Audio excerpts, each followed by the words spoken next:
Hello everyone, I am Damayanti. Welcome to my YouTube channel. एवं मु आलोचना करी मादल पांजी। मादल पांजी आमर नेट एग्जाम रे क्वेश्चन आसी तो भल भाव आम बुझा। मादल पांजी भारतीय गद्य साहित्यर एक विस्मय। प्राचीन ओडिया गद्य साहित्यर यह आद्य आधुनिक रूप।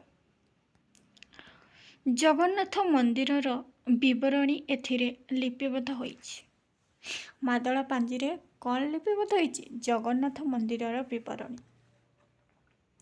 देउलकरण, चढ़ाऊकरण और कष्टकरण यहाकू लेखुतिले। किए लेखुतिले ना? देउलकरण, चढ़ाऊकरण, कष्टकरण। यह मोटामोटी 3 भागरे विभक्त। मादल पांजी केते भागरे विभक्त? 3 भागरे विभक्त। एक रे राजा मानकर राज्यभाग विवरणी, 2 रे जगन्नाथ मंदिर निर्माण इत्यादि सेवा पूजा विधि व्यवस्था, सेमानंकर कर्तव्य एवं आयव्यय तालिका, 3 रे मंदिर को केंद्र करी घटी जाइथिबा केतक घटनावली, ओडिशार गजपति और श्री जगन्नाथ को केंद्र करी एकादश शताब्दी 19 शताब्दी पर्यंत ओडिशार राजनैतिक उत्थान और पतन सहित श्री जगन्नाथ सेवा पूजा और महिमा संपर्क रे बहु प्रामाणिक तथ्य प्रदान करी आसीथिबा मादल पांजीर नामकरण संबंध रे बहु आलोचक और गवेषक भिन्न भिन्न मतपोषण करिसेंति। ऐतिहासिक मनमोहन चक्रवर्ती एशियाटिक सोसाइटीर गवेषक पत्रिकार कौन कहते ना? मादल पांजीर साहित्य मूल्य को अस्वीकार करथिले एवं यह वंशावलीर एक निखुण चित्र बोली स्वीकार करिसेंति। किए? मेरा ऐतिहासिक मनमोहन चक्रवर्ती तांकर मतानुसारे मादला शब्द मुदल शब्द रु आसीछि। मादला शब्द कौटु आछि? मुदला शब्द। कहा मतरे? मनमोहन चक्रवर्ती। प्रतिदिन सेवा पूजा पर मंदिरर बंध द्वार को मुद देवा बा सेल करिबा लोकर नाम मुद्रस्थ। अभिलेख गुड़िकरे मुदल शब्द बा ताहार रूपांतर विशेषर प्रयोग और मुद्रस्थ सहित तार तुलनारू से मुदल शब्दरू मादला शब्द सृष्टि हेउथिबार प्रमाण करिसेंति। मादला कोउठु शब्द होइछि ना? मुद्रस्थ। मुद्रस्थ सहित तार तुलना से मुदल शब्दरू मादला शब्द सृष्टि बोली के कहिसेंति? ऐतिहासिक मनमोहन चक्रवर्ती। मुदल शब्दरू मादला शब्दर सृष्टि। एगुड़ी को बहुत इंपोर्टेंट मन रखिए। गवेषक उमा प्रसाद चांद 2 रे गवेषक उमा प्रसाद चांद, जगबंधु सिंह, डॉक्टर आर्थवल्लभ महांती, पंडित सूर्य नारायण दास, पंडित सदाशिव रथ शर्मा और ऐतिहासिक राखाल दास बानर्जी प्रभृति मादला शब्दर ऐतिह्य अर्थ को वाद्ययंत्र बा ढोल भावरे ग्रहण करिसेंति। मादला को कौन बोली ग्रहण करछंती? वाद्ययंत्र बा ढोल। किए? ऐतिहासिक राखाल दास बानर्जी। पूर्व काल रे जे कौनसी पुस्तक तालपत्र रे लुहा लेखनी रे लेखा जाउथिला। एही तालपत्र खेदा गुड़ी को मृग छाल रे गोलाकार भावरे बांधी करी साइडे रखा जाउथिला। कौ छाल रे? मृग छाल रे। एहार स्वरूप मादला वाद्ययंत्र परी होइथिबारु एही पांजीर नाम मादला पांजी होइछि बोली गवेषक माने मत दियंती। हैला जेतो मृग छाल रे बांधा जाउथिला तेणुकरी सेगुड़िक मादला परी देखा जाउथिबारु तार नाम मादला पांजी हेइछि बोली के कहिसेंती? गवेषक उमा प्रसाद चांद। 3 ଦେଖିବା ଥ୍ରଷ୍ଟନ ସାହେବଙ୍କ ମତାନୁସାରେ ଓଡ଼ିଶାରେ ମୁଦଲେ ବା ମାଦଳା ଏକ ରାଜକୀୟ ଉପାଧି। ମାଦଳା ଏକ କ'ଣ? ଏକ ରାଜକୀୟ ଉପାଧି। ଏହି ଉପାଧିଧାରୀମାନେ ରାଜକୀୟ ଘୋଷଣା ଲେଖିଥିଲେ ଓ ପ୍ରଚାର କରୁଥିଲେ। ସେମାନେ ଜଗନ୍ନାଥ ମନ୍ଦିରର ବ୍ୟବସ୍ଥାକୁ ତାଳପତ୍ର ପୋଥିରେ ଲେଖୁଥିବାରୁ ତାହା ମାଦଳା ପାଞ୍ଜି ରୂପେ ପରିଚିତ ହେଲା। ସେମାନେ ଯେହେତୁ ଜଗନ୍ନାଥ ମନ୍ଦିରର ବ୍ୟବସ୍ଥାକୁ ତାଳପତ୍ର ପୋଥିରେ ଲେଖୁଥିଲେ, ତେଣୁକରି ତାକୁ ମାଦଳ ପାଞ୍ଜି ରୂପେ ପରିଚିତ କରୁଛନ୍ତି। କାହା ମତରେ? ଥ୍ରଷ୍ଟନ ସାହେବଙ୍କ ମତାନୁସାରେ। ନେକ୍ସଟ ଯାହାରେ ଆସିଛନ୍ତି ଐତିହାସିକ ଗବେଷକ ଅନିରୁଦ୍ଧ ଦାସଙ୍କ ମତାନୁସାରେ ସେ କ'ଣ କହିଛନ୍ତି ନା ମୁଦଲ ସିଦ୍ଧ ଗ୍ରନ୍ଥର ମୁଦଲ ଶବ୍ଦ ଅନୁକରଣରେ ମାଦଳା ପାଞ୍ଜି ନାମକରଣ ହୋଇଛି। କେଉଁ ଅନୁସାରେ? ନା ମୁଦଲ ସିଦ୍ଧ ଗ୍ରନ୍ଥର ମୁଦଲ ଶବ୍ଦ ଅନୁସାରେ ମାଦଳା ପାଞ୍ଜି ନାମକରଣ ହୋଇଛି। କାହା ମତରେ? ଐତିହାସିକ ଗବେଷକ ଅନିରୁଦ୍ଧ ଦାସଙ୍କ ମତ ଅନୁସାରେ।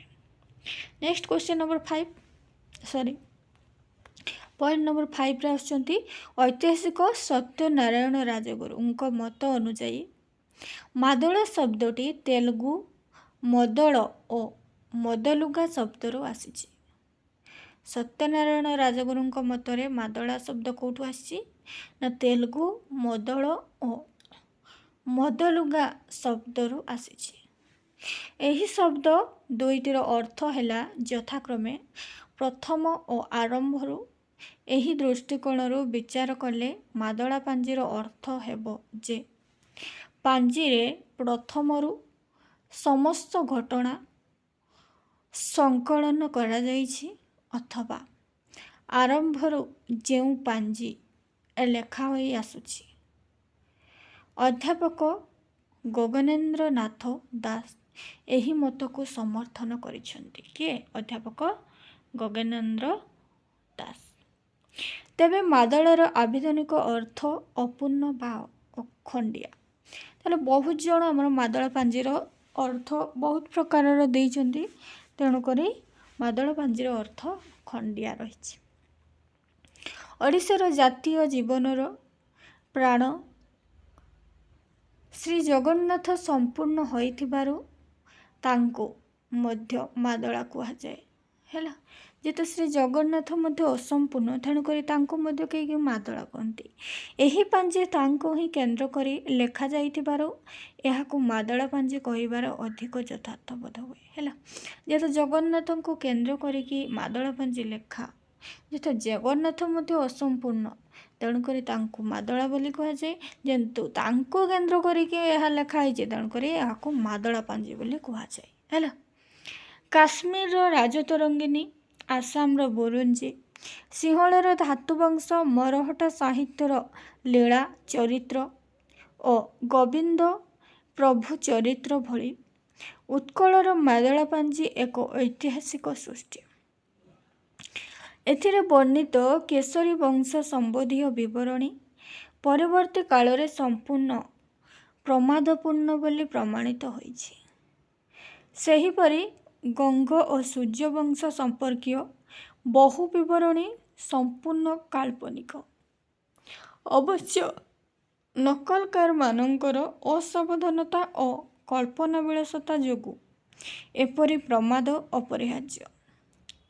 ଯାବତୀୟ କାଳ୍ପନିକ ଓ କିମ୍ବଦନ୍ତୀମୂଳକ ବିବରଣୀ ସତ୍ତ୍ୱେ ମାଦଳା ପାଞ୍ଜି ଯୁଗ ଯୁଗ ଧରି ଐତିହାସିକ ସତ୍ୟ ଉଦ୍ଘାଟନରେ ସାହାଯ୍ୟ କରି ଆସିଛି।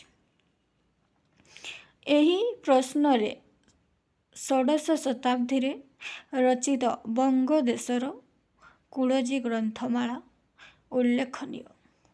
ପ୍ରାଚୀନ ବଙ୍ଗ ସାହିତ୍ୟର ପ୍ରାଚୀନତମ ଗଦ୍ୟ ଲେଖା ରୂପେ ଏହାକୁ ଗ୍ରହଣ କରାଯାଇଥାଏ। ଏହି ବଂଶାବଳୀ ଅର୍ଦ୍ଧସତ୍ୟ ଓ ଜନଶ୍ରୁତି ଆଧାରରେ ଲିଖିତ।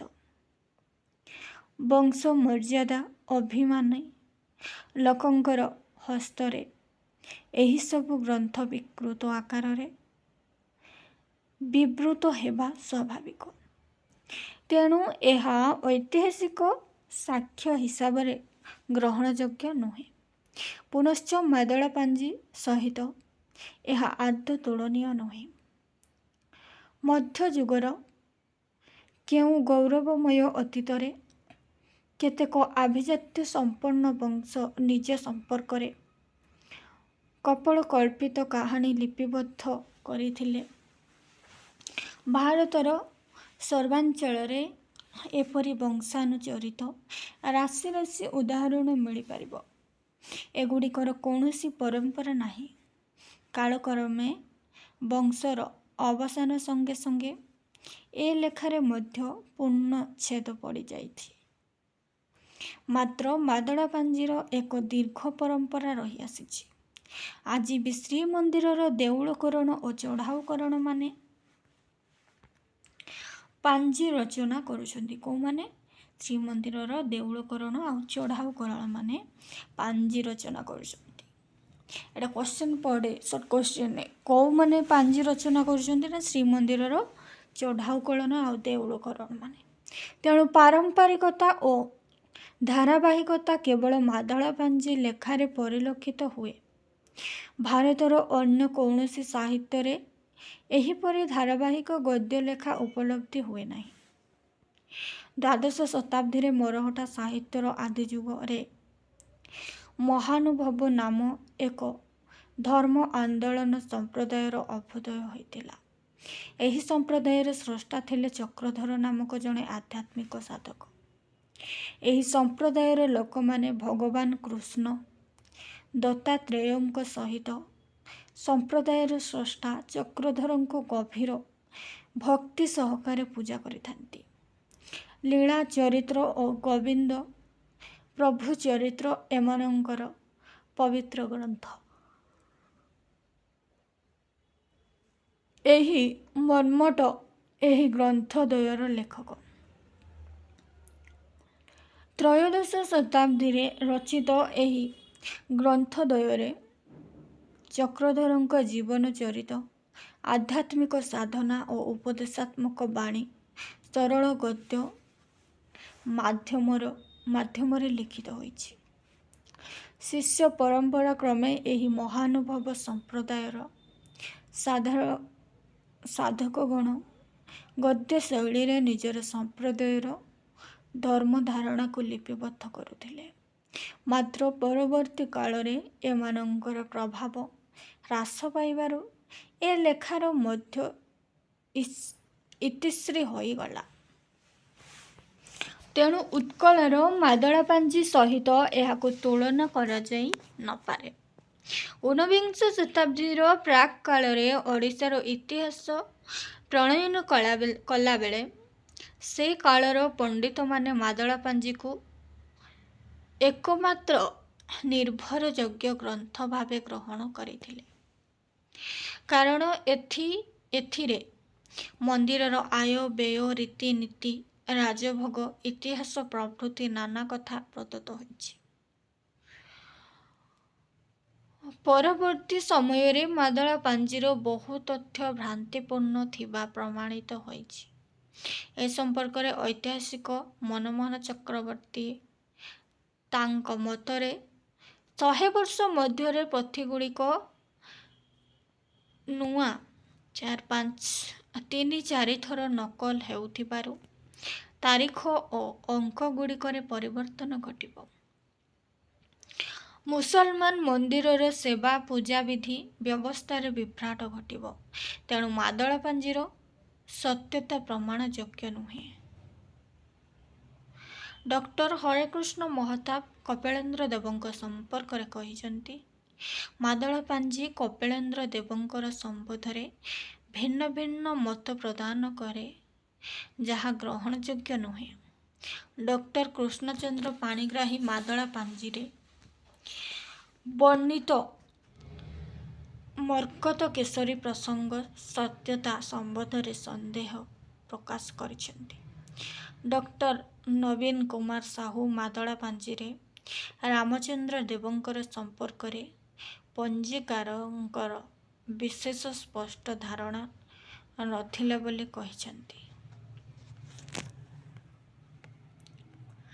ପୁନଶ୍ଚ ଶିଳାଲେଖଗୁଡ଼ିକରେ ଲିପିବଦ୍ଧ ହୋଇଥିବା ଘଟଣାବଳୀ ସହିତ ମାଦଳା ପାଞ୍ଜିର ଘଟଣାବଳୀର ସାମ୍ୟରକ୍ଷା ଅନେକତ୍ର ନଥିବାରୁ ଐତିହାସିକମାନେ ପାଞ୍ଜିର ତଥ୍ୟ ଉପରେ ବିଶ୍ୱାସ କରନ୍ତି ନାହିଁ।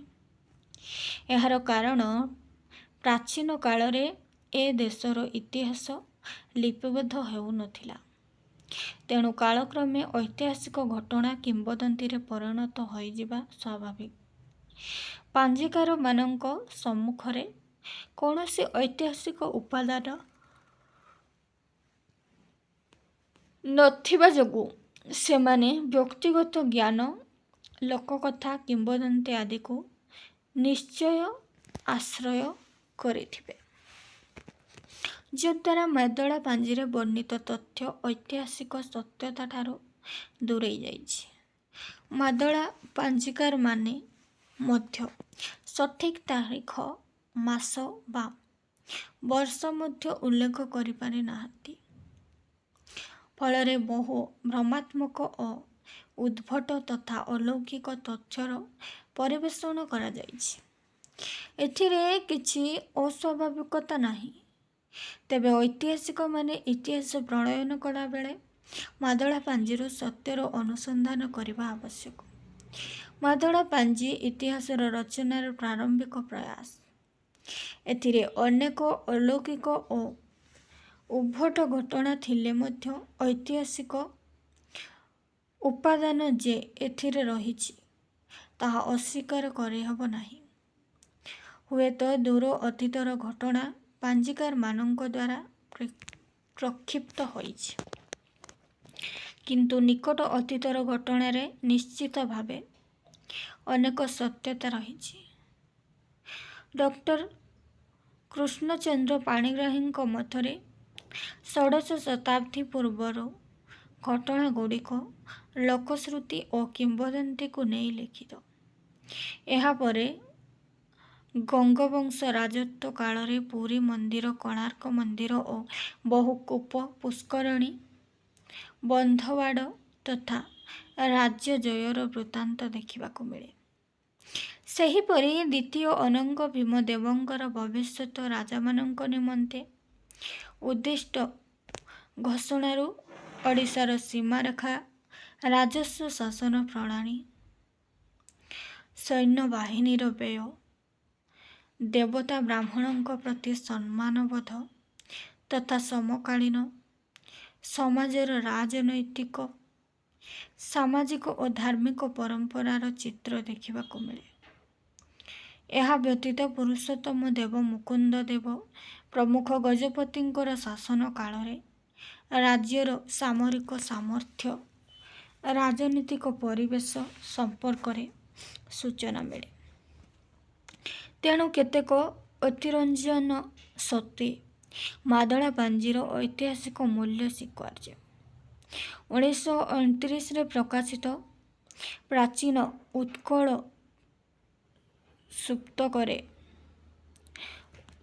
ଉତ୍କଳ ପୁସ୍ତକରେ ସୁସାହିତ୍ୟିକ ଓ ଗବେଷକ ଜଗବନ୍ଧୁ ସିଂହ ମାଦଳା ପାଞ୍ଜି ସମ୍ପର୍କରେ ବିଶଦ ଆଲୋଚନା କରିଥିଲେ।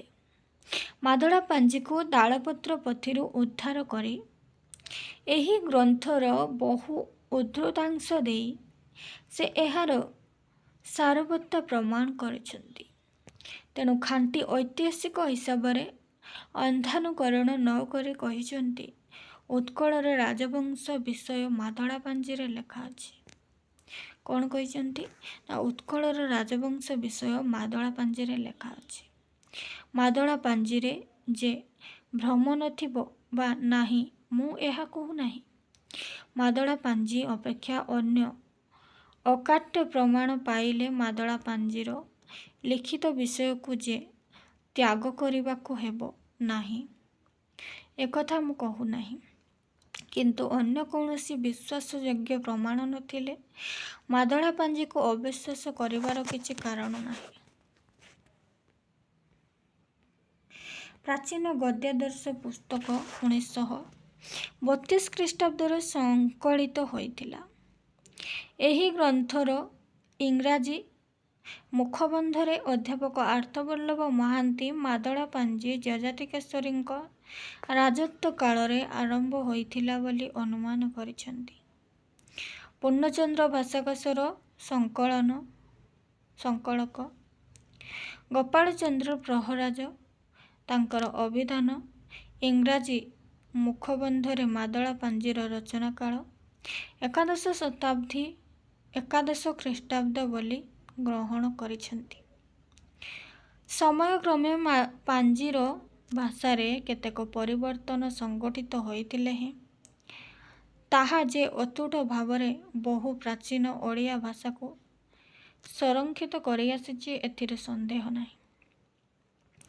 ଅଧ୍ୟାପକ ଆର୍ତ୍ତବଲ୍ଲଭ ମହାନ୍ତି ପ୍ରାଚୀନ ଗଦ୍ୟାଦର୍ଶର ମୁଖବନ୍ଧରେ ସ୍ଥିର ମତରେ ପହଞ୍ଚିଛନ୍ତି ଯେ ମାଦଳା ପାଞ୍ଜି ଚଡ଼ଗଙ୍ଗଙ୍କ ସମୟରେ ଆରମ୍ଭ ହୋଇଥିଲା।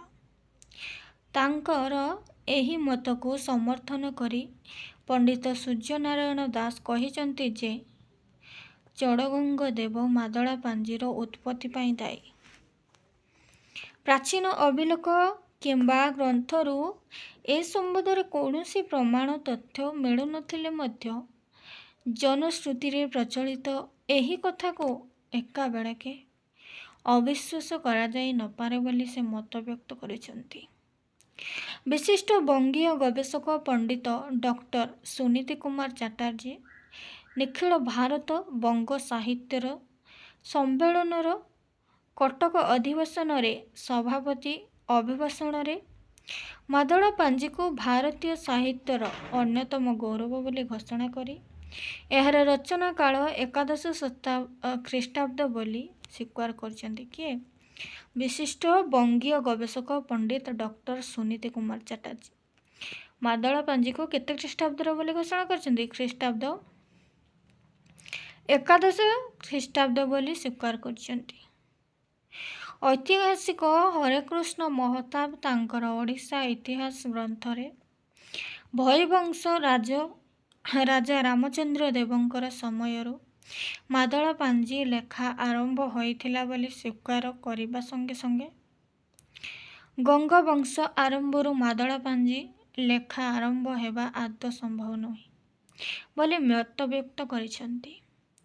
ଐତିହାସିକ ପରମାନନ୍ଦ ଆଚାର୍ଯ୍ୟ ମାଦଳା ପାଞ୍ଜି ବର୍ଣ୍ଣିତ କେଶରୀ ଓ ଗଙ୍ଗବଂଶୀୟ ରାଜାଙ୍କ ବିବରଣୀ ଭୁଲ ବୋଲି ପ୍ରମାଣ କରିଛନ୍ତି।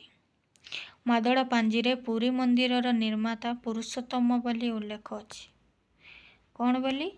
ନା ପୁରୀ ମନ୍ଦିରର ନିର୍ମାତା ପୁରୁଷୋତ୍ତମ ବୋଲି ଉଲ୍ଲେଖ ଅଛି। କିନ୍ତୁ ଦାସଗବା ତାମ୍ରପଟରୁ ପୁରୀ ମନ୍ଦିର ଚଡ଼ଗଙ୍ଗଙ୍କର ଦ୍ୱାରା ନିର୍ମିତ ହୋଇଥିବା ପ୍ରମାଣ ମିଳେ। କେଉଁଠୁ? ନା ଦାସଗବା ତାମ୍ରପଟରୁ ପୁରୀ ମନ୍ଦିର କାହା ଦ୍ୱାରା ନିର୍ମିତ ବୋଲି ପ୍ରମାଣିତ ହୋଇଛି? ଚଡ଼ଗଙ୍ଗ ଦେବଙ୍କ ଦ୍ୱାରା। ବାସ୍ତବରେ ଅନଙ୍ଗ ଭୀମଦେବ ଯେଉଁ ଜଗନ୍ନାଥ ମନ୍ଦିର ନିର୍ମାଣ କରିଥିଲେ ତାହା ମାଧବ ଗ୍ରାମର ବୋଲି କଟକ ନଗରୀ ଗ୍ରାମର ତାମ୍ରପଟରୁ ଜଣାଯାଏ। ଆମର ଅନଙ୍ଗ ଭୀମ ଯେଉଁ ପୁରୀ ମନ୍ଦିର ଜଗନ୍ନାଥ ମନ୍ଦିର ନିର୍ମାଣ କରିଥିଲେ ସେଇଟା କେଉଁଠି ଅଛି ବୋଲି ଜଣାଯାଏ? ନା କଟକ ନଗରୀ ଗ୍ରାମ ଆମର ତାହା ମାଧବ ଗ୍ରାମର ବୋଲି ଜଣାଯାଏ। କେଉଁଠୁ ଜଣାଯାଏ? ନା କଟକ ନଗରୀର ଗ୍ରାମ ତାମ୍ରପଟାରୁ। ଏଗୁଡ଼ିକ ମନେ ରଖିବେ। ସେହିପରି ନୃପକେଶରୀ କଟକ ନଗରର ନିର୍ମାଣ କରିଥିଲେ। କଟକ ନଗରର ନିର୍ମାଣ କିଏ କରିଥିଲେ? ନୃପକେଶରୀ। ଏବଂ ମର୍କତ କେଶରୀ ପଥର ବନ୍ଧ ନିର୍ମାଣ କରିଥିଲେ ବୋଲି ମାଦଳା ପାଞ୍ଜିର ବର୍ଣ୍ଣିତ ଅଛି। ଆମର ନୃପକେଶରୀ କ'ଣ ନିର୍ମାଣ କରିଥିଲେ? ନା କଟକ ନଗର। ଆଉ ମର୍କତ କେଶରୀ ପଥର ବନ୍ଧ ନିର୍ମାଣ କରିଥିଲେ ବୋଲି କେଉଁଠି ଉଲ୍ଲେଖ ଅଛି? ମାଦଳା ପାଞ୍ଜିରେ। ଅଥଚ ନାଗରୀ ତାମ୍ରପଟାରୁ ପ୍ରମାଣିତ ହେଉଛି ଯେ 1230 ଖ୍ରୀଷ୍ଟାବ୍ଦ ପୂର୍ବରୁ ଅନଙ୍ଗ ଭୀମଦେବ ଅଭିନବ ବାରାଣସୀ କଟକ ପ୍ରତିଷ୍ଠା କରିଥିଲେ। କିଏ? ଅଭିନବ ବାରାଣସୀ କଟକ ପ୍ରତିଷ୍ଠା କରିଥିଲେ ଅନଙ୍ଗ ଭୀମଦେବ। କେତେ ଖ୍ରୀଷ୍ଟାବ୍ଦରେ? 1230 ଖ୍ରୀଷ୍ଟାବ୍ଦ ପୂର୍ବରୁ। ହେଲା, ମାଦଳା ପାଞ୍ଜିରେ ଉଲ୍ଲେଖ ଅଛି ଯେ ଅନଙ୍ଗ ଭୀମଦେବ ବୀରଶ୍ରୀ ଗଜପତି ଗୌଢ଼େଶ୍ୱର ନବକୋଟି କର୍ଣ୍ଣାଟକ କଳବର୍ଗେଶ୍ୱର ଉପାଧିରେ ବ୍ୟବହାର କରୁଥିଲେ। ଏଇଟା ପୁରା ମନେ ରଖିବେ, ସର୍ଟ କ୍ୱେଶ୍ଚିନ୍ ଆସେ। କିଏ? ଅନଙ୍ଗ ଭୀମଦେବ କେଉଁ ଉପାଧିରେ ନିଜକୁ କେଉଁ ଉପାଧି ବ୍ୟବହାର କରୁଥିଲେ? ନା ଆମର କେଉଁଠି ଉଲ୍ଲେଖ ଅଛି? ନା ମାଦଳା ପାଞ୍ଜିରେ ଉଲ୍ଲେଖ ଅଛି ଯେ ଅନଙ୍ଗ ଭୀମଦେବ ନିଜକୁ ବୀରଶ୍ରୀ ଗଜପତି ଗୌଢ଼େଶ୍ୱର ନବକୋଟି କର୍ଣ୍ଣାଟକ କଳବର୍ଗେଶ୍ୱର ଉପାଧିରେ ନିଜକୁ ବ୍ୟବହାର କରୁଥିଲେ। ମାତ୍ର ଇତିହାସରୁ ଜଣାଯାଏ ଯେ ଏହି ପଦବୀ ଅନଙ୍ଗ ଭୀମଙ୍କ ବେଳକୁ ଆରମ୍ଭ ହୋଇ ନଥିଲା। ଇତିହାସରୁ କ'ଣ ଜଣାଯାଏ? ନା ଏହି ପଦବୀ ଅନଙ୍ଗ ଭୀମଙ୍କ ବେଳକୁ ଆରମ୍ଭ ହୋଇ ନଥିଲା। ବହୁକାଳ ପରେ ସୂର୍ଯ୍ୟବଂଶର ରାଜାମାନେ ଏହା ବ୍ୟବହାର କରୁଥିଲେ। ବହୁକାଳ ପରେ କେଉଁମାନେ ବ୍ୟବହାର କରୁଥିଲେ? ସୂର୍ଯ୍ୟବଂଶର ରାଜାମାନେ। ଏହିସବୁ କାରଣରୁ ମାଦଳା ପାଞ୍ଜି ଷୋଡ଼ଶ ଶତାବ୍ଦୀରେ ରଚିତ ହୋଇଥିବାର ଅନୁମାନ କରାଯାଏ। ଏସବୁ କାରଣରୁ ମାଦଳା ପାଞ୍ଜି କେତେ ଶତାବ୍ଦୀର ରଚନା ବୋଲି ଜଣାଯାଏ? ଷୋଡ଼ଶ ଶତାବ୍ଦୀରୁ। ହେଲା, ଅଧିକାଂଶ ଆଲୋଚକ ମାଦଳା ପାଞ୍ଜି ଗଙ୍ଗବଂଶର ପ୍ରତିଷ୍ଠାତା ଚଡ଼ଗଙ୍ଗଙ୍କ ରାଜତ୍ୱରେ ଆରମ୍ଭ ହୋଇଥିଲା ବୋଲି ମତବ୍ୟକ୍ତ କରିଥିଲେ ହିଁ ତାହା ଗ୍ରହଣଯୋଗ୍ୟ ନୁହେଁ। କେତେକ କୁହନ୍ତି ଯେ ଚଡ଼ଗଙ୍ଗ ଦେବଙ୍କ ସମୟରେ ମାଦଳା ପାଞ୍ଜି ପ୍ରତିଷ୍ଠିତ, କିନ୍ତୁ ତାହା ଗ୍ରହଣଯୋଗ୍ୟ ହୋଇନାହିଁ। କାରଣ ଓଡ଼ିଶା ଇତିହାସରେ ଗଙ୍ଗ ରାଜତ୍ୱ କାଳ ଅତ୍ୟନ୍ତ ଗୌରବମୟ। ପୁନଶ୍ଚ ଏହି ବଂଶର ପ୍ରତିଷ୍ଠାତା ଚଡ଼ଗଙ୍ଗ ଦେବ ଜଣେ ଅତ୍ୟନ୍ତ ପ୍ରଭାବଶାଳୀ ଶାସକ ଥିଲେ। ଚଡ଼ଗଙ୍ଗ ଦେବ କ'ଣ ଥିଲେ? ନା ଜଣେ ଅତ୍ୟନ୍ତ ପ୍ରଭାବଶାଳୀ ଶାସକ ଥିଲେ। ସେ ଗଙ୍ଗାଠାରୁ ଗୋଦାବରୀ ପର୍ଯ୍ୟନ୍ତ ରାଜ୍ୟ ବିସ୍ତାର କରିଥିଲେ। ଚଡ଼ଗଙ୍ଗ ଦେବ କ'ଣ କରିଥିଲେ? ନା ଗଙ୍ଗାଠାରୁ ଗୋଦାବରୀ ପର୍ଯ୍ୟନ୍ତ ରାଜ୍ୟ ବିସ୍ତାର କରିଥିଲେ। ଅଭିଲେଖରୁ ଜଣାଯାଏ ଯେ ସ୍ୱନାମଧନ୍ୟ ଚୋଳ ରାଜା ରାଜେନ୍ଦ୍ର ଚୋଳଙ୍କର କନ୍ୟା ରାଜସୁନ୍ଦରୀ ତାଙ୍କର ମାତା ଥିଲେ ଓ ତାଙ୍କର ପିତାଙ୍କର ନାମ ଦେବେନ୍ଦ୍ର ବର୍ମା ରାଜରାଜ। ଅଥଚ ମାଦଳା ପାଞ୍ଜିରେ ତାଙ୍କର ରାଣ୍ଡି ପୁଅ କୁହାଯାଇଛି। ମାଦଳା ପାଞ୍ଜିରେ ତାଙ୍କୁ ରାଣ୍ଡି ପୁଅ କୁହାଯାଇଛି। କାହାକୁ? ଦେବେନ୍ଦ୍ର ବର୍ମାଙ୍କୁ। ସେହିପରି ସୂର୍ଯ୍ୟବଂଶର ପ୍ରତିଷ୍ଠାତା କପିଳେନ୍ଦ୍ର ଦେବଙ୍କ ସମ୍ବନ୍ଧରେ ଇତିହାସ ଓ ମାଦଳା ପାଞ୍ଜି ମଧ୍ୟରେ ଆକାଶ ପାତାଳ ପ୍ରଭେଦ ପରିଲକ୍ଷିତ ହୁଏ। ମାଦଳା ପାଞ୍ଜିରେ ତାଙ୍କୁ ଜଣେ ଗୋରୁ ଜଗୁଆଳ ଓ ଖପରା ଚଟା ଭିକାରୀ ଭାବେ ଚରିତ୍ର କରାଯାଇଛି। କାହାକୁ? ଆମର କପିଳେନ୍ଦ୍ର ଦେବଙ୍କ ସମ୍ବନ୍ଧରେ କ'ଣ କୁହାଯାଇଛି ମାଦଳା ପାଞ୍ଜିରେ? ନା ଏଇଟା ମନେ ରଖିବେ, ସର୍ଟ କ୍ୱେଶ୍ଚିନ୍ ଆସେ। ଆମର ଗୋରୁ ଜଗୁଆଳ ଖପରା ଚଟା ଭିକାରୀ ଭାବେ କାହାକୁ ଚିତ୍ରଣ କରାଯାଇଛି ମାଦଳା ପାଞ୍ଜିରେ? ସୂର୍ଯ୍ୟବଂଶୀର ପ୍ରତିଷ୍ଠାତା କପିଳେନ୍ଦ୍ର ଦେବଙ୍କୁ ଗୋରୁ ଜଗୁଆଳ ଖପରା ଚଟା ଭିକାରୀ ଭାବେ ଚରିତ୍ର କରାଯାଇଛି। ହେଲା, ଆଉ ଦେବେନ୍ଦ୍ର ବର୍ମା ରାଜାଙ୍କୁ କ'ଣ ବୋଲି? ନା ରାଣ୍ଡି ପୁଅ ବୋଲି କୁହାଯାଇଛି। ଏଇ ଦୁଇଟା ମନେ ରଖିବେ, ସର୍ଟ କ୍ୱେଶ୍ଚିନ୍ ଆସେ। ହେଲା, ବାସ୍ତବରେ ବଙ୍ଗବଂଶର ଶେଷ ରାଜା ନିଃସନ୍ତାନ ଥିବାରୁ କପିଳେନ୍ଦ୍ର ସ୍ୱବାହୁ ପରାକ୍ରମରେ ଉତ୍କଳ ସିଂହାସନ ଅଧିକାର କରିଥିଲେ ଏବଂ ସୁଦୃଢ଼ ରଣନୀତି ଅବଲମ୍ବନ କରି ଗଙ୍ଗାଠାରୁ ସୁଦୂର ପେନାର ନଦୀ ପର୍ଯ୍ୟନ୍ତ ରାଜ୍ୟର ସୀମା ବିସ୍ତୃତି କରିପାରିଥିଲେ। କିଏ? ଆମର ବଙ୍ଗବଂଶର ଶେଷ ରାଜା ନିଃସନ୍ତାନ ଥିବାରୁ କପିଳେନ୍ଦ୍ର ସ୍ୱବାହୁ ପରାକ୍ରମରେ ଉତ୍କଳର ସିଂହାସନ ଅଧିକାର କରିଥିଲେ ଏବଂ ସୁଦୃଢ଼ ରଣନୀତି ଅବଲମ୍ବନ କରିକି ଗଙ୍ଗାଠାରୁ ସୁଦୂର ନେପାଳ ପର୍ଯ୍ୟନ୍ତ ରାଜ୍ୟ ସୀମା ବୃଦ୍ଧି କରିଥିଲେ।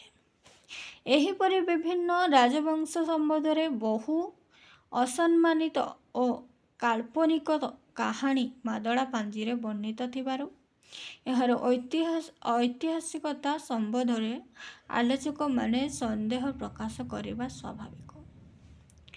ପାଞ୍ଜିର ଲେଖକ ଜଣେ ଅଧସ୍ତନ କର୍ମଚାରୀ ହୋଇଥିବାରୁ ସେ ରାଜାମାନଙ୍କର ପ୍ରଶସ୍ତି ଲେଖାରେ ଆଶ୍ଚର୍ଯ୍ୟ ହେବାର କାରଣ ନଥିଲା। ମାଦଳା ପାଞ୍ଜିର ସମୟ ନିରୂପଣ କରି ଐତିହାସିକ ଡକ୍ଟର କୃଷ୍ଣଚନ୍ଦ୍ର ପାଣିଗ୍ରାହୀ ଏହା ଷୋଡ଼ଶ ଶତାବ୍ଦୀର ଶେଷ ଭାଗର ଲେଖା ପରି ମନେ ହୁଏ ବୋଲି ମତ ବ୍ୟକ୍ତ କରିଛନ୍ତି। କିଏ? ଡକ୍ଟର କୃଷ୍ଣଚନ୍ଦ୍ର ପାଣିଗ୍ରାହୀ। ମାଦଳା ପାଞ୍ଜି କେତେ ଶତାବ୍ଦୀର ଲେଖା ବୋଲି କହିଛନ୍ତି? ଏହା ଷୋଡ଼ଶ ଶତାବ୍ଦୀର ଶେଷ ଭାଗରେ ଲେଖା ବୋଲି କହିଛନ୍ତି। ଏଇଟା ମନେ ରଖିବେ। ଡକ୍ଟର କୃଷ୍ଣଚନ୍ଦ୍ର ପାଣିଗ୍ରାହୀ କେତେ ଶତାବ୍ଦୀ କହିଛନ୍ତି? ଷୋଡ଼ଶ ଶତାବ୍ଦୀର ଶେଷ ଭାଗରେ ଲେଖା ବୋଲି କହିଛନ୍ତି। ସମ୍ଭବତଃ ମୁକୁନ୍ଦ ଦେବଙ୍କ ପୁତ୍ର ଓ ଦନାଇ ବିଦ୍ୟାଧରଙ୍କର ପୁତ୍ର ରାମଚନ୍ଦ୍ରଙ୍କ ମଧ୍ୟରେ ସିଂହାସନ ଲାଭ ନିମନ୍ତେ ଯେଉଁ ବିବାହ ହୋଇଥିଲା ତାକୁ କେନ୍ଦ୍ର କରି ମାଦଳା ପାଞ୍ଜିର ଜନ୍ମ ହୋଇଥାଇପାରେ ବୋଲି ସେ କହିଛନ୍ତି। ମାଦଳା ପାଞ୍ଜିର ଜନ୍ମ ହୋଇଥାଇପାରେ ବୋଲି ସେ କହିଛନ୍ତି। ଏ ସମ୍ବନ୍ଧରେ ସେ ଅନ୍ୟ କେତେକ କାରଣ ମଧ୍ୟ ଦର୍ଶାଇଛନ୍ତି ଯେ ଗଙ୍ଗ ଶାସକ ଚଡ଼ଗଙ୍ଗ ଏବଂ ସୂର୍ଯ୍ୟବଂଶର ପ୍ରତିଷ୍ଠାତା କପିଳେନ୍ଦ୍ର ଦେବଙ୍କର ସମ୍ବନ୍ଧରେ ପାଞ୍ଜିରେ ବହୁ କାଳ୍ପନିକ କଥା ରହିଛି। 2. ଦ୍ୱାଦଶ ଶତାବ୍ଦୀର ଅନଙ୍ଗ ଭୀମ ଦେବଙ୍କ ମୁଦ୍ଦଳରେ କଳବର୍ଗେଶ୍ୱର ବୋଲି ଅଭିହିତ କରାଯାଇଛି। କାହାରେ? ନା ଦ୍ୱାଦଶ ଶତାବ୍ଦୀରେ ଅନଙ୍ଗ ଭୀମଙ୍କ ମୁଦ୍ଦଳରେ, ଏଇଟା ମନେ ରଖିବେ, କ'ଣ ଅଛି? ନା କଳବର୍ଗେଶ୍ୱର ବୋଲି ଅଭିହିତ ଅଛି। ଏଇଟା ସର୍ଟ କ୍ୱେଶ୍ଚନ ଆସେ। କଳବର୍ଗେଶ୍ୱର ବୋଲି କାହା ମୁଦ୍ଦଳରେ ଅଛି? ନା ଅନଙ୍ଗ ଭୀମ ଦେବଙ୍କ ମୁଦ୍ଦଳରେ। ବାହମାନୀ ରାଜ୍ୟର ଦ୍ୱିତୀୟ ରାଜଧାନୀ କୁଲବର୍ଗରୁ କଳବର୍ଗେଶ୍ୱର ଶବ୍ଦଟି ସୃଷ୍ଟି ହୋଇଛି। କଳବର୍ଗେଶ୍ୱର ଶବ୍ଦଟି କେଉଁଠୁ ସୃଷ୍ଟି ହୋଇଛି? ବାହମାନୀ ରାଜ୍ୟର ଦ୍ୱିତୀୟ ରାଜଧାନୀ କୁଲବର୍ଗରୁ। ଏଇଟା ମନେ ରଖିବେ। କିନ୍ତୁ ଚତୁର୍ଦ୍ଦଶ ଶତାବ୍ଦୀ ପୂର୍ବରୁ ମୁସଲମାନ ଶାସିତ ବାହମନୀ ରାଜ୍ୟର ଅସ୍ତିତ୍ୱ ମଧ୍ୟ ନଥିଲା। ହେଲା, ଆମର ଚତୁର୍ଦ୍ଦଶ ଶତାବ୍ଦୀ ପୂର୍ବରୁ ଆମର ମୁସଲମାନ ଶାସିତ ବାହମନୀ ରାଜ୍ୟର ଅସ୍ତିତ୍ୱ ମଧ୍ୟ ନଥିଲା। ତେଣୁ ଅନଙ୍ଗ ଭୀମ ଦେବଙ୍କର କାଳରେ ପାଞ୍ଜି ରଚିତ ହୋଇଥିଲା ବୋଲି ନିଶ୍ଚିତ ଭାବେ କୁହାଯାଇପାରେ। କାହା ସମୟରେ? ଅନଙ୍ଗ ଭୀମ ଦେବ ସମୟରେ ପାଞ୍ଜି ରଚିତ ହୋଇଥିଲା ବୋଲି କୁହାଯାଏ। ମାଦଳା ପାଞ୍ଜିରେ ମୋଗଲ, ପଠାଣ, ଜମିଦାର, ନବାବ, ଲସ୍କୁର, ପାତିସା ଆଦି ଶବ୍ଦ ବାରମ୍ବାର ବ୍ୟବହୃତ ହୋଇଥିବାର ପରିଲକ୍ଷିତ ହୁଏ। ମୋଗଲ ଶାସନ କାଳରେ ଏହା ଲେଖା ହୋଇଥିବାରୁ ଏହି ଶବ୍ଦଗୁଡ଼ିକର ବହୁଳ ବ୍ୟବହାର ସ୍ୱାଭାବିକ। 4. ଶେଷରେ ଡକ୍ଟର ପାଣିଗ୍ରାହୀ କହିଛନ୍ତି ଯେ ଷୋଡ଼ଶ ଶତାବ୍ଦୀ ପୂର୍ବରୁ ଯେଉଁ ସବୁ କଥା ପାଞ୍ଜିରେ ଉଲ୍ଲେଖ ଅଛି ସେସବୁରେ କୌଣସି ଐତିହାସିକ ସତ୍ୟତା ନାହିଁ। ସେସବୁ କେବଳ କିମ୍ବଦନ୍ତୀ ପରିପୂର୍ଣ୍ଣ। ଡକ୍ଟର ପାଣିଗ୍ରାହୀଙ୍କ ମତ ସମର୍ଥନ କରି ଆଲୋଚକ ରମେଶ ପ୍ରସାଦ ମହାପାତ୍ର ମଧ୍ୟ ଏହାର ରଚନାକାଳ ଷୋଡ଼ଶ ଶତାବ୍ଦୀର ଶେଷାର୍ଦ୍ଧ ବୋଲି ନିରୂପଣ କରିଛନ୍ତି। କିଏ? ଡକ୍ଟର ରମେଶ ପ୍ରସାଦ ମହାପାତ୍ର। ହେଲା, କାରଣ କେତେ ଶତାବ୍ଦୀ ବୋଲି? ଷୋଡ଼ଶ ଶତାବ୍ଦୀର ଶେଷ ବୋଲି। କାରଣ ଗଙ୍ଗ ଓ ସୂର୍ଯ୍ୟବଂଶ ଅମଳରେ ପାଞ୍ଜି ଲିଖିତ ହୋଇଥିଲେ ଲିଖନକାର ସେ ବଂଶ ସମ୍ବନ୍ଧରେ ଏଭଳି ଅପପ୍ରଚାର କରିବାକୁ ସାହସ କରିନଥାନ୍ତେ। ମାଦଳା ପାଞ୍ଜିର ଭାଷା ଶିଳାଲେଖର ଭାଷାଠାରୁ ଅଧିକ ଉନ୍ନତ ଓ ସରଳ। ହେଲା, ଆମର ମାଦଳା ପାଞ୍ଜିର ଭାଷା ଗୁଡ଼ିକ କାହାଠାରୁ ଉନ୍ନତ? ଶିଳାଲେଖର ଭାଷାଠାରୁ। ପାଞ୍ଜିରେ ବ୍ୟବହୃତ ଭାଷାକୁ 3 ଭାଗରେ ବିଭକ୍ତ କରାଯାଏ। ଆମର ମାଦଳା ପାଞ୍ଜିରେ ବ୍ୟବହୃତ ଭାଷାକୁ କେତେ ଭାଗରେ ବିଭକ୍ତ କରାଯାଏ? 3 ଭାଗରେ, ମନେ ରଖିବେ। ସାଧାରଣ ଭାଷା, ମୁଦ୍ଦଳର ଭାଷା ଯାହା ସଂସ୍କୃତ ଶବ୍ଦ ବହୁଳ ଓ ଦୀର୍ଘ ତଥା ଜଟିଳ ବାକ୍ୟରେ ବ୍ୟବହାର କରାଯାଇଛି। ଘୋଷଣାର ଭାଷା ଯାହା ଅନେକ ଗୁଡ଼ିଏ କ୍ଷୁଦ୍ର ବାକ୍ୟର ସମ୍ମିଶ୍ରଣ। ଦୃଷ୍ଟାନ୍ତ ସ୍ୱରୂପ 1ରେ ସାଧାରଣ ଭାଷା। ସେଠାରୁ କେତେ ଦିନ ଉତ୍ତାରୁ ରାଜାଙ୍କୁ ବ୍ରହ୍ମହତ୍ୟା ଲାଗିଲା। ସାଧାରଣ ଭାଷା। ହେଲା, ସେ ସକାଶୁ ବ୍ରାହ୍ମଣମାନେ ନମସ୍କାର ନ ଘେନିଲେ, ଦେବାର୍ଚ୍ଚନ ନ କଲେ, ଏ ରାଜା ବହୁତ କାକୁସ୍ଥ ହେଲେ। ଦୁଇରେ ମୁଦଲର ଭାଷା।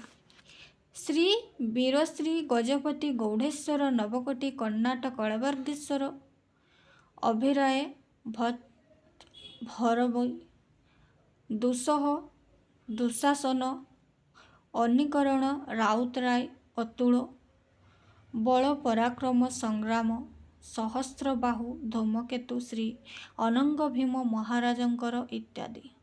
ଏ ହେଉଛି ମୁଦଲା ଭାଷା ହେଲା, ଏଗୁଡ଼ିକ ମନେ ରଖିବ ଅନଙ୍ଗ ଭୀମ ଦେବଙ୍କ ସମୟରେ। ତିନି ଘୋଷଣାର ଭାଷା।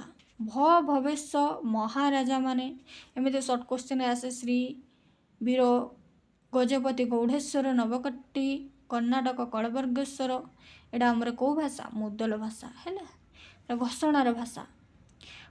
ଭବେଶ ମହାରାଜା ମାନେ ମୁଁ ଯେମନ୍ତ ପ୍ରକାରେ ଭିଆଣ କରି ଦେଉଛି, ଏଥିରେ ତୁମ୍ଭେମାନେ ନ ପୁଣି ବୋଲ ସେ ଦେଇଗଲେ ଆରମ୍ଭ କହି ହଇଲା ଆମ୍ଭେ କିମ୍ବା ଦେବୁ। ଅଶିକ୍ଷିତ ଲେଖନକାରୀମାନେ ମାଦଳା ପାଞ୍ଜି ରଚନା କରୁଥିଲେ ହେଁ ସେମାନଙ୍କ ମଧ୍ୟରୁ କେହି କେହି ଚିନ୍ତାଶୀଳ ବ୍ୟକ୍ତି କବିତ୍ୱ ଶୈଳୀରେ ମାଦଳା ପାଞ୍ଜି ଲେଖିବାକୁ ଚେଷ୍ଟା କରୁଛନ୍ତି।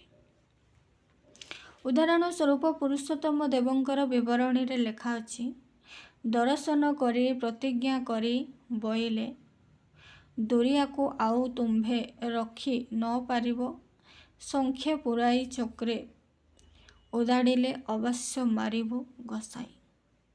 ଏତେ ବୋଲି ହମିରେ କଟକକୁ ଗଲେ ପୁରୁଷୋତ୍ତମ ଦେବଙ୍କୁ ବାରତା ହଇଲା। ଐତିହାସିକ ପରମାନନ୍ଦ ଆଚାର୍ଯ୍ୟ ଉତ୍କଳପୁତ୍ର ପତ୍ରିକାରେ ଲେଖିଛନ୍ତି। କିଏ? ଐତିହାସିକ ପରମାନନ୍ଦ ଆଚାର୍ଯ୍ୟ ଉତ୍କଳପୁତ୍ର ପତ୍ରିକାରେ କ'ଣ ଲେଖିଛନ୍ତି? ମାଦଳା ପାଞ୍ଜିର ଭାଷଣରେ ଦ୍ୱାଦଶ ଶତାବ୍ଦୀ ଠାରୁ ଊନବିଂଶ ଶତାବ୍ଦୀ ପର୍ଯ୍ୟନ୍ତ ଯେଉଁ ଭାଷା ପରିଲକ୍ଷିତ ହୁଏ, ସେଥିରେ ଭାଷାର ଧାରାବାହିକତା ବା କ୍ରମ ବିକାଶର ଚିହ୍ନ ପରିଲକ୍ଷିତ ହୁଏ ନାହିଁ। ବିଖ୍ୟାତ ଭାଷାତତ୍ତ୍ୱବିତ୍ ଡକ୍ଟର ସୁନୀତି କୁମାର ଚାଟାର୍ଜୀ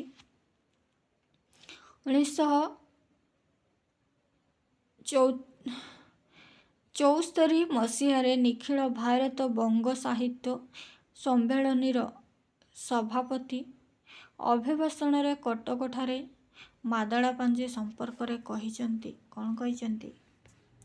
ପୁରୀ ମନ୍ଦିରର ଓ ସଙ୍ଗେ ସଙ୍ଗେ ଓଡ଼ିଶାର ଇତିହାସ ଲିପିବଦ୍ଧ ହୋଇ ତେଥାକେ ମାଦଳା ପାଞ୍ଜି ନାମକ ଏକ ସ୍ମରଣ ପୁସ୍ତିକାୟ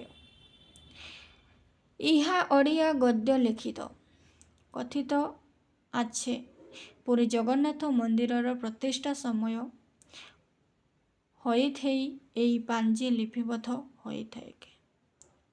ଖୁଣ୍ଟି ନାଣ୍ଟି ବ୍ୟାପାରେ ଭୁଲ ଭ୍ରାନ୍ତି ଦୋଷ ତ୍ରୁଟି থাকিলে ଓ ପାଞ୍ଜିତେ ଯେ ଅନ୍ତଃ ମଧ୍ୟଯୁଗର ଓଡ଼ିଆ ଗଦ୍ୟର ମୂଲ୍ୟବାନ ନିଦର୍ଶନ ରକ୍ଷିତ ହୋଇଅଛି ତାହା ସ୍ୱୀକାର କରିଦେଇ ଇତ୍ୟାଦି। ତତ୍କାଳୀନ ସାହିତ୍ୟ ଭାଷା ଓ ମାଦଳା ପାଞ୍ଜିର ଭାଷାକୁ ତୁଳନା କଲେ ଜଣାଯାଏ ଯେ ଆଳଙ୍କାରିକ ସଂଯୋଜନା ମାଦଳା ପାଞ୍ଜିରେ କ୍ୱଚିତ୍ ଦେଖିବାକୁ ମିଳେ। ଶବ୍ଦ ସଂଯୋଜନାରେ ମଧ୍ୟ କୌଣସି ସ୍ୱାତନ୍ତ୍ର୍ୟ ପରିଲକ୍ଷିତ ହୁଏ ନାହିଁ। ମାଦଳା ପାଞ୍ଜି ସାହିତ୍ୟ ପରି ନିର୍ଦ୍ଦିଷ୍ଟ ଶୈଳୀକୁ ଅବଲମ୍ବନ କରି ନାହିଁ।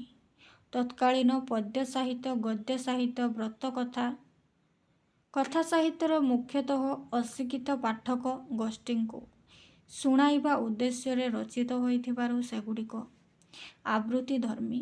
ଜଗନ୍ନାଥ ଦାସଙ୍କ ତୁଳାଭିଣା, ବଳରାମ ଦାସଙ୍କ ବ୍ରହ୍ମଗୀତା, ନାରାୟଣ ନନ୍ଦଙ୍କ ରୁଦ୍ର ସୁଧାନିଧି ସ୍ଥୂଳ, ଶବ୍ଦବହୁଳ ଓ ପାଣ୍ଡିତ୍ୟପୂର୍ଣ୍ଣ।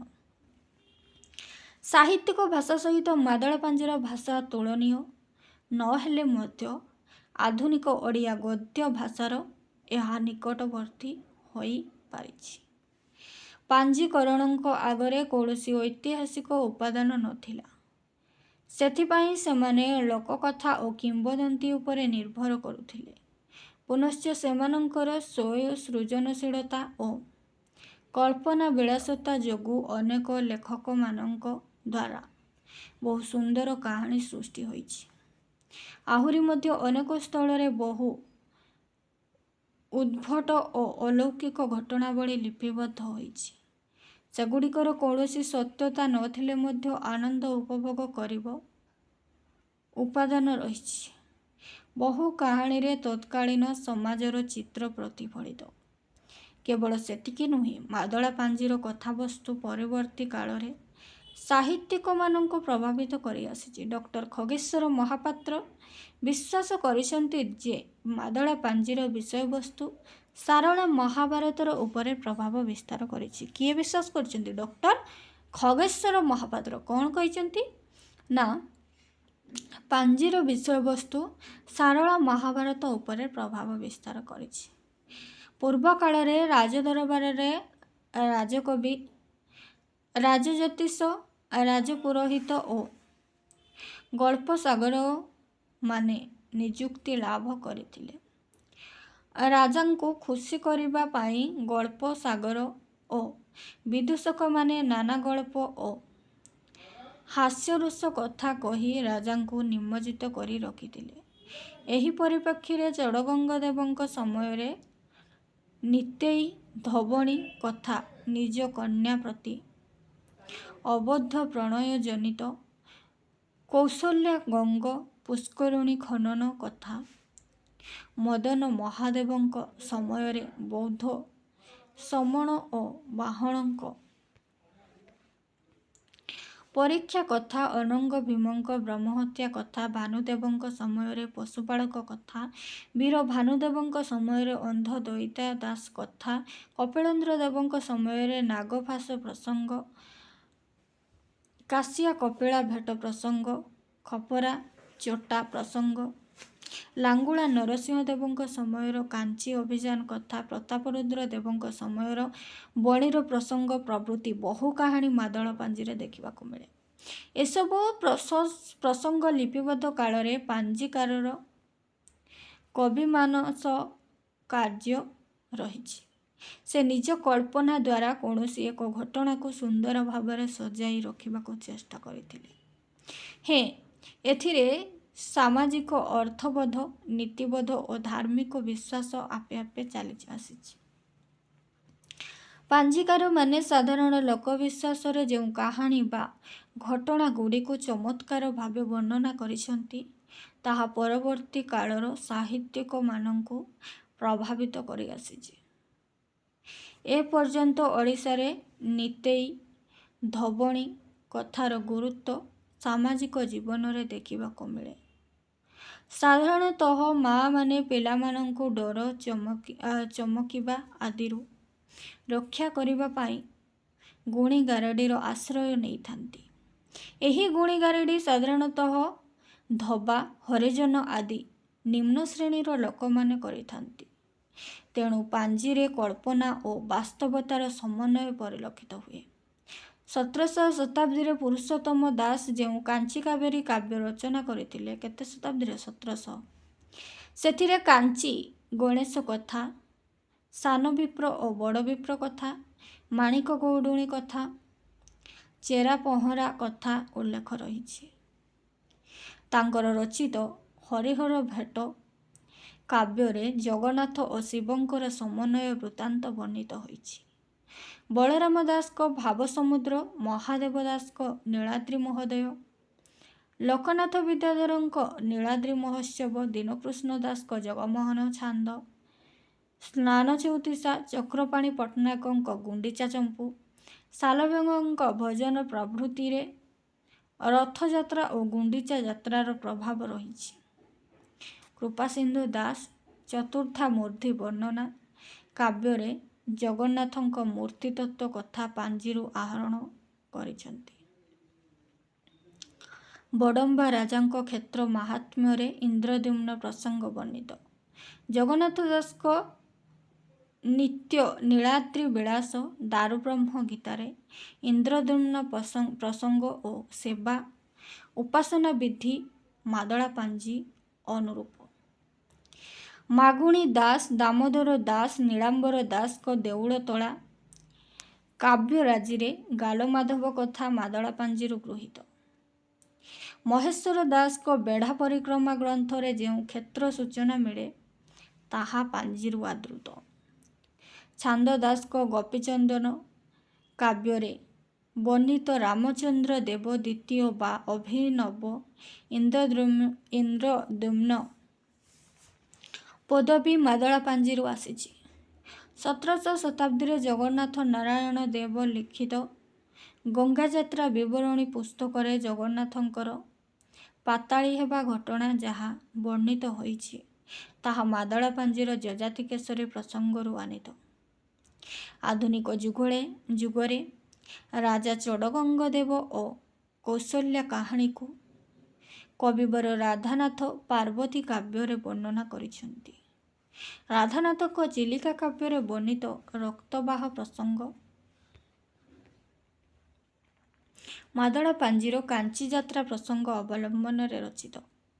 ପଣ୍ଡିତ ଗୋପବନ୍ଧୁ ଦାସ ତାଙ୍କର ବନ୍ଦୀର ଆତ୍ମକଥା ଓ ରେଳ ଉପରେ ଚିଲିକା ଦର୍ଶନ କବିତାରେ କାଞ୍ଚି ଯୁଦ୍ଧଯାତ୍ରା କାଳରେ ଶ୍ରୀଜଗନ୍ନାଥ ବଳଭଦ୍ରଙ୍କର ସୈନିକ ବେଶକୁ ସ୍ମରଣ କରି ଲେଖିଛନ୍ତି, ନିଜେ ନିରଞ୍ଜନ ଜଗତ ଈଶ୍ୱର ଧରିଣ ସୈନିକ ନର କଳେବର ଉତ୍କଳ ଯଶ ପ୍ରତିଷ୍ଠା ରକ୍ଷଣେ ବିଜେ କଲେ ଘୋର ସମର ପ୍ରାଙ୍ଗଣେ। ରେଳ ଉପରେ ଚିଲିକା ଦର୍ଶନ କବିତା।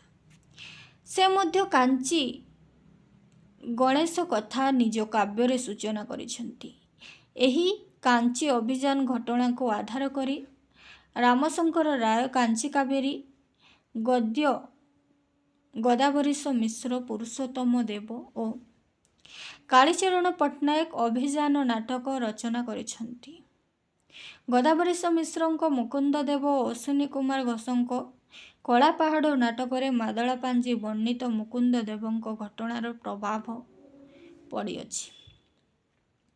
ଔପନ୍ୟାସିକ ସୁରେନ୍ଦ୍ର ମହାନ୍ତିଙ୍କ ନୀଳଶୈଳ ଓ ନୀଳାଦ୍ରି ବିଜୟ ଉପନ୍ୟାସ ଦ୍ୱୟ ଓ ବେଣୁଧର ରାଉତଙ୍କ ଛତା କବିତାରେ ମାଦଳା ପାଞ୍ଜିର ପ୍ରଭାବ ପରିଲକ୍ଷିତ। ପାଞ୍ଜିକାରମାନେ ସାହିତ୍ୟିକ ନଥିଲେ କିମ୍ବା ସାହିତ୍ୟ ସୃଷ୍ଟି ସେମାନଙ୍କର ଲକ୍ଷ୍ୟ ନଥିଲା। ସେ ବି ସେମାନଙ୍କର କଳ୍ପନା ବିକଶିତା ଓ କାହାଣୀ ଉପସ୍ଥାପନ କଳା ଆଜି ପର୍ଯ୍ୟନ୍ତ ଓଡ଼ିଶାର ସାହିତ୍ୟିକମାନଙ୍କୁ ପ୍ରଭାବିତ କରି ଆସୁଥିବାରୁ ମାଦଳା ପାଞ୍ଜିର ସାହିତ୍ୟିକ ଅବଦାନକୁ ଅସ୍ୱୀକାର କରାଯାଇ ନପାରେ। ମାଦଳା ପାଞ୍ଜି ପୁସ୍ତକ ପ୍ରାଚୀ ସାହିତ୍ୟ ସମନ୍ୱିତ ଦ୍ୱାରା ସମ୍ପାଦିତ ହୋଇ 1940 ମସିହାରେ ଉତ୍କଳ ବିଶ୍ୱବିଦ୍ୟାଳୟ ଦ୍ୱାରା ପ୍ରକାଶିତ ହୋଇଥିଲା। ମାଦଳା ପାଞ୍ଜିର ସାହିତ୍ୟିକ ଓ ଐତିହାସିକ ମୂଲ୍ୟ ସହିତ ଶ୍ରୀଜଗନ୍ନାଥ ଓ ଶ୍ରୀମନ୍ଦିର ସମ୍ପର୍କିତ ବହୁ ତଥ୍ୟ ଓ ବିବରଣୀ ଲିପିବଦ୍ଧ କରୁଥିବାରୁ ଏହାର ପୁନଃ ପ୍ରକାଶନ ଅତ୍ୟାବଶ୍ୟକ ହୋଇଉଠିଛି। ଉତ୍କଳ ବିଶ୍ୱବିଦ୍ୟାଳୟ ଦ୍ୱାରା ଅତୀତରେ ପ୍ରକାଶିତ ହୋଇଥିବା ଅନେକ ପୁସ୍ତକ ବର୍ତ୍ତମାନ ମିଳୁଥିବାରୁ ସେସବୁ ଉପାଦେୟ ପୁସ୍ତକ ଓଡ଼ିଶାର କେତେକ ପ୍ରକାଶକଙ୍କ ଦ୍ୱାରା ପୁନଃ ପ୍ରକାଶିତ ହୋଇ ଲାଗି ସ୍ଥିର ହୋଇଛି। ପ୍ରଥମ କରି ଉତ୍କଳ ବିଶ୍ୱବିଦ୍ୟାଳୟ ତରଫରୁ ମାଦଳା ପାଞ୍ଜି ଶ୍ରୀଯୁକ୍ତ ସହଦେବ ପ୍ରଧାନଙ୍କ ଦ୍ୱାରା ପ୍ରକାଶିତ ହେଉଥିବାରୁ ସେ ଧନ୍ୟବାଦ ପାତ୍ର।